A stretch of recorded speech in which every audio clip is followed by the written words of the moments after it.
you ever blamed your past for not achieving something in the future? Have you let your past hold you back?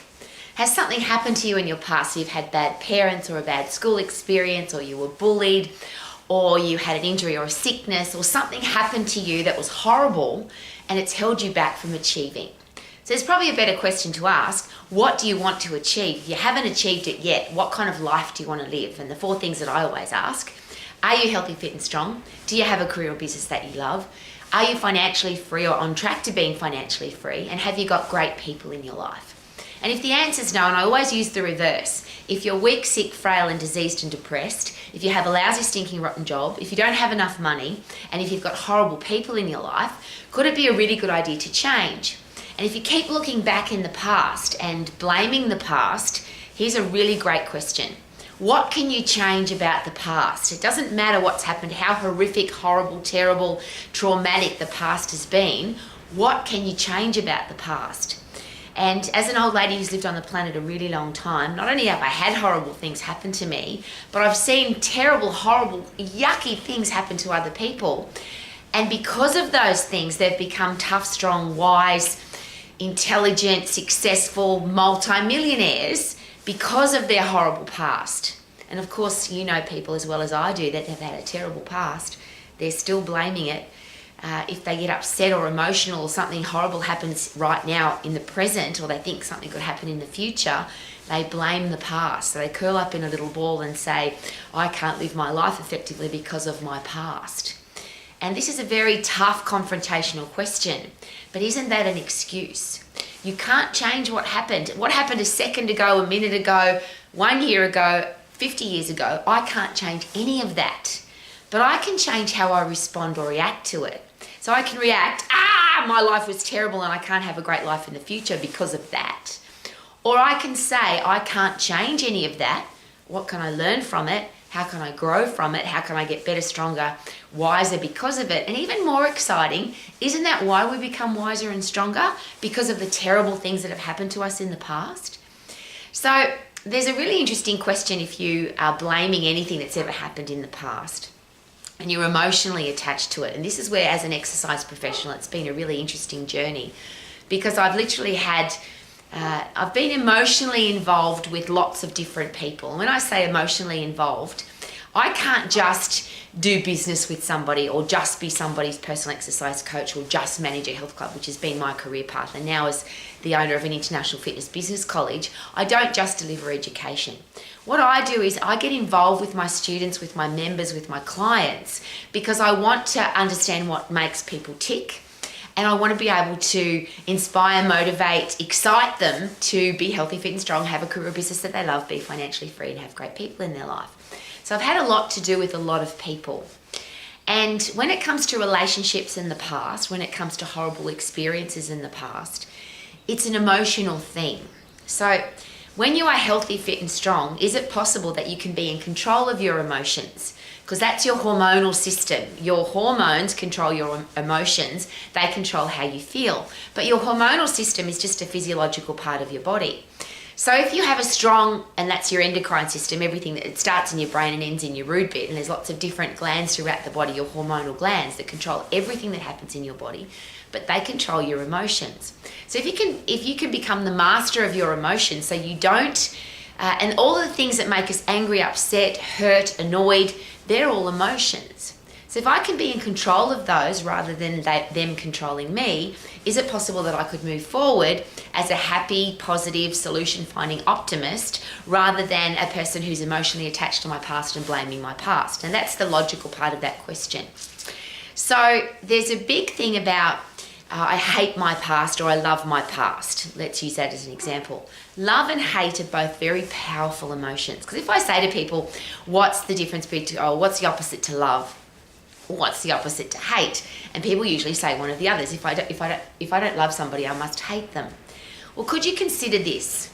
If I love somebody or if I hate them, I have a very powerful emotion.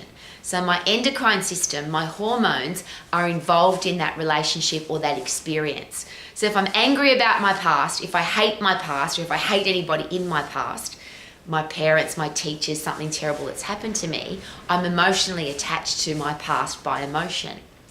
So could the opposite to love, hate, be indifference? So what if you could be indifferent, have no feelings at all, emotional feelings, just logic? Because logic says, I can't change my past, I can't do anything different about what's happened to me in the past, I'm going to move forward. But if I'm emotionally attached, I love, I hate, I'm angry, I'm frustrated, I'm annoyed, I keep getting hurt about what's happened in my past, I am now letting my emotions control my life. So how do I become indifferent? And that, of course, is being in control of your endocrine system, of your hormones. And that's all physiological. It's not even psychological. Because when you're really fit and really strong physically, your emotional system, your hormones, your endocrine system are also really fit. And so is your brain. So you make better decisions, you make logical decisions, you think really clearly, you think logically, you think critically, rather than emotionally. So that's my big question. If you don't have a life that you love at the moment, those 4 things, if you're not healthy, fit and strong, if you don't have a career or business that you love, if you're not financially free and you don't have great people in your life, how fit and strong are you? And not fit enough to go for a walk, or not strong enough to lift your groceries. I'm talking about a physical body that is so fit and so strong that every other part of your body is in tune with your brain. So your central nervous system, your endocrine system, your immune system, your digestive system, skeletal and muscular system, your heart and lungs, your respiratory and cardiovascular system, they're all working together to help you thrive. And that's where the emotional side of the body comes into how the brain and the hormones work. Because your body's physiologically designed to stay alive, and that's called the fight and flight system. So if you're under threat, your body will do everything to keep you alive. But not only keep you alive, your body wants you to feel happy and successful and satisfied, because otherwise you won't reproduce. And that's the purpose of the human race. Physiologically, we're only ever being designed to reproduce more humans. And of course, you don't want to have a physical, intimate relationship with anybody if you're grumpy, miserable, angry, frustrated, blaming your past, hurt, sad, annoyed. None of those things are a great feeling for wanting to have sex with somebody. That's as simple as I can put it.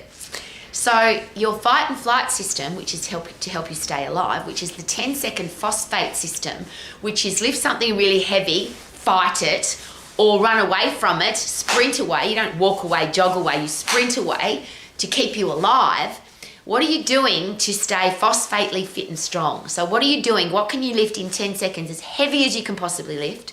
How hard can you push your cardiovascular respiratory system, your heart and lungs, to get fit as hard as you possibly can for 10 seconds so that your body is fit and strong? Now, all the other things we do that are called exercise, walking and swimming and jogging and hiking and dancing and all the fun things that the human body is capable of doing, is it possible that we will be more capable of doing them with passion and enthusiasm rather than I've got to plod jog my way through half an hour and it's really boring, I've got to go to the gym for an hour, I've got to do a class for 45 minutes. If I was really fit and really strong, I could go and do anything and really enjoy it. But most importantly, is it possible that my body, my physical body, will then send messages back to my brain to say we're really fit and we're really strong. So the central nervous system is stronger, your emotional system becomes very powerful. So you are now capable of thinking more clearly. And if you go back to the fight and flight, if I'm under threat and I've got to kill something to stay alive, or I've got to run away from it to stay alive, the emotional system, the endocrine system is designed that if that ever happens to me again, I'm better, I'm fitter, I'm stronger, I'm more intelligent, I can think more clearly. So the muscles send a message back to the brain to say, we have to be better for next time. The brain has to be better. Now, the chemical for that's called brain-derived neurotrophic factor, which is a fertilizer for every neurotransmitting system in your brain, so that next time you're better. We have to be better for next time. You have to be stronger, you have to be fitter, you have to be wiser, you have to be more logical, you have to think clearly. Because if you are emotionally trying to get away from the animal, you'll blame the animal. Why is the animal chasing me? Well, it just is. Isn't that what life is? Why did I have such a bad past? You just did. You had stinking lousy parents, or you had stinking lousy teachers, or you had a horrible thing happen to you in the past. It just is. You can't change it. There's no would have, could have, should have. You just did or you didn't. It is or it isn't. And I know that sounds very harsh, but isn't that an awesome way to live? I can't change that. But I can change that. I can be strong, I can be powerful, I can be fit, I can be a critical thinker. And none of that comes from sitting on the couch, pulling the blankets over your head and sulking and crying. You have to get fit and you have to get strong, but not fit enough to go for a walk or a plod dog and not strong enough to lift your groceries. You have to be as fit and strong as you can possibly be so that every single part of your body is really strong. Now, the beautiful part of that is if you get super fit and super strong, you're going to have a strong brain. So you'll have great self-esteem and self-confidence. You'll think more clearly. You'll be a critical thinker. You'll be an optimist and you'll be a solution finder. But you'll have great posture because you've got a strong skeletal system. You'll have a fast metabolism because you've got strong muscles. You'll have literally no chance of the inactivity killer diseases like coronary heart disease, type 2 diabetes, osteoporosis. And then there's a big argument to say it's very unlikely that you'll ever get depressed, you'll never get Alzheimer's or dementia, you'll never get any of the big killer diseases that are killing the world because the world is inactive.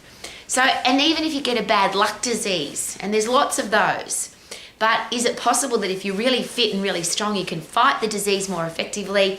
It won't stay as long, you'll get rid of it quicker, and it may never come back again. But even better, and this is where it becomes for me, very emotional, because I've had lots of people in my life who have been diagnosed with a terminal illness. Now that means their life is going to end. And that can be very emotional. But if you look at that logically, first of all, we're all going to die. All of us, life is a terminal illness. None of us get out alive, we're all going to die. But how are you going to live? And even if you have a terminal illness diagnosed, you're going to die in 6 months or 12 months. First of all, most of the people that I know that have been diagnosed with you're going to die in 6 and 12 months, they're still alive now because they just refuse to accept the diagnosis. But let's say you get that diagnosis and you are going to die in 6 months.